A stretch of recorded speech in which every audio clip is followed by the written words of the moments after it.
23শে জানুয়ারি বাগদেবীর আরাধনায় ব্রতী হবে স্কুল কলেজের ছাত্রছাত্রীরা। শিক্ষা প্রতিষ্ঠান ছাড়াও বিভিন্ন অফিস, ব্যাংক, ক্লাব ও বহু বাড়ি ঘুরে সরস্বতী পুজোর আয়োজন করা হয়। এবছর নেতাজির জন্ম জয়ন্তী দিনে সরস্বতী পুজো হওয়ায় অনেকেই কিছুটা দোদুল্যমান অবস্থায় আছেন। তবে বাজারে কিন্তু ইতিমধ্যে পুজোর যাবতীয় সামগ্রী ও প্রতিমা নিয়ে বসেছেন ব্যবসায়ীরা। সেইভাবে বাজার এখনো জমে না উঠলেও ক্রেতারা কিন্তু আসতে শুরু করেছেন। ব্যবসায়ীদের বক্তব্য, সবকিছুর দাম আগের মতোই আছে। এদিকে ক্রেতাদের বক্তব্য, দাম আগের তুলনায় বেশি। নাশপাতি আঙুর 300 টাকা কেজি, আপেল 150 টাকা কেজি, কালো আঙুর তো 500 টাকা প্রতি কেজির দাম, বড়ি প্রতি কেজি 150 টাকা। ব্যবসায়ীরা আশাবাদী আগামী দুদিন বাজার জমে উঠবে। বাজারটা মোটামুটি সবাই গেম আছে, বাজারটা তেমন একটা ভালো না, মানে মোটামুটি আমার বাজার লাগছে না, লাগলে বোঝা যাইব কীরকম, তখন একটু বোঝা যাইতেছে। নিয়ে এলাম এবার, হ্যাঁ সরস্বতী ঠাকুর নিয়ে এলাম। আচ্ছা, দাম তো এবার জিনিসের লগে লগে সব কিছুর দামই বাড়তেছে। ঠাকুরের দাম এবার জিনিস কিনতে সব কিছুর দাম বাড়ছে, দেখা গেল আগের তুলনায় অনেক কিছু দাম বেড়ে গেছে। বেচা বিক্রি তো এখনও বাকি আছে। আজকে তো আপনার 21 তারিখ, পুজো হয়েছে 23 তারিখ। এখনও বাজারের পুরাপুরি বোঝা যাইতেছে না বাজারটা কী হইব না হইব। তবে আজকে এখনও করতে পারতাম না, কালকে পুরাপুরি কনফার্ম হইতে পারব বাজার কেমন হইব আর কি। তবে আশা করি ভালোই হইব মনে হয়।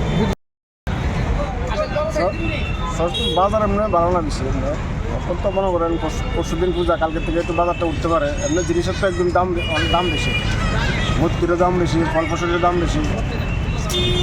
বাজারে চলে এসেছে ছোট বড় মাঝারি বিভিন্ন আকারের সরস্বতী মূর্তি। এই বছর একই দিনে নেতাজি জয়ন্তী পাশাপাশি সরস্বতী পুজো। তাই শিক্ষার্থীরা কি নেতাজি জয়ন্তী নিয়ে থাকবে নাকি সরস্বতী পুজোয় মাতোয়ারা হবে তা নিয়ে কিছুটা সন্দিহান মূর্তি বিক্রেতারা। কাঁচামালের দাম বাড়ায় মূর্তির দামও বেশি বলে স্বীকার করেন ব্যবসায়ীরা। ব্যারালির দাম আছে, গতবারের মতোই দাম বাড়ছে না, জিনিসের দাম বাড়ে কিন্তু মূর্তির দাম বাড়ে না।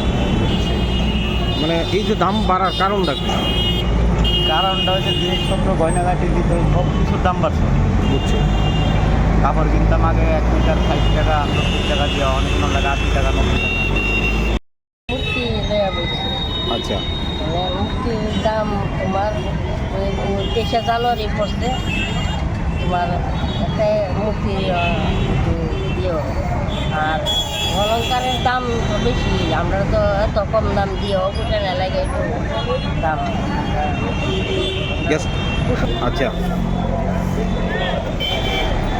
দাম কীরকম মূর্তির? দাম আছে বেশি দাম। কী দাম? যেমন বড়টি 3500, ছোটটি 2500, সেটা একটা ছোটো সাইজ আছে, এটি হচ্ছে 2000।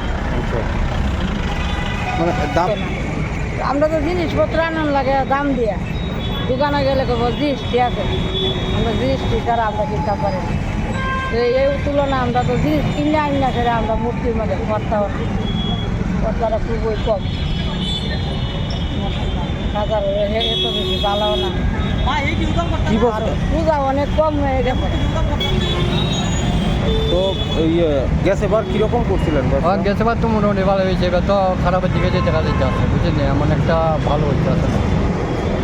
এমনি তো ভালো হইতে আছে না, সকালবেলা একটা মুক্তি বেচছি, পর্যন্ত বেচতে পারি 60টার লগে লগে একটা মুক্তি বেচছিলাম 1400 টাকা দূরে বিক্রি, এরপরে 40 টাকা বিক্রি করছি। সব মিলিয়ে বলাই যায় বাজারে জিনিসপত্রের দাম বেশি হলেও মানুষ কিন্তু বসে নেই। যে যার সাধ্যমতো পুজোর আয়োজনে নেমে পড়েছেন। বাগদেবীর আরাধনা যেমন হবে তেমনি ওই দিন সকালে নেতাজিকে শ্রদ্ধা জানিয়ে শোভাযাত্রাও হবে।